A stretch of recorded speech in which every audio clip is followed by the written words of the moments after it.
Today is November 5th, and it was an amazing day for me here today. Up 4.5% on a day where the NASDAQ is up 1.28%, basically 1.3. And I did go ahead and buy a little bit of Nike. It's just a small purchase, and it's just because I personally like Nike, and I thought it was a good time for me to buy. That doesn't mean that you guys should. I'm not your financial advisor, of course, but I just thought it was a good time for me to buy at that time. And as you guys can also see, I did test out their election thing. I put 60 cents into it, so it's not like for me to actually gamble. It's just for me to test that feature. Again, you guys should not be following along with me.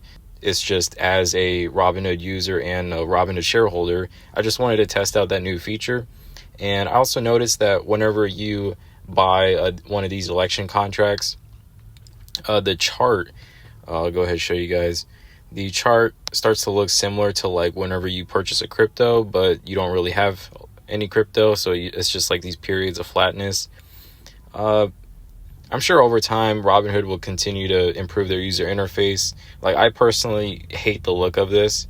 I know it's a small pet peeve and it doesn't really even matter, but me personally, I just like to be able to customize everything. Like, I thought that we were going to get those customizable home screens already that they announced during the gold event, but I still haven't seen that on my end. But I'm sure over time, Robinhood will be implementing those. So today, Palantir was the winner chicken dinner for me.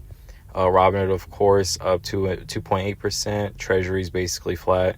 PayPal up 1.5%, Tesla up 3.5%, SoFi 4.5%, Honest almost 4%, Nike 1%, American Express 2%, and all my other positions down here is basically not really a whole lot.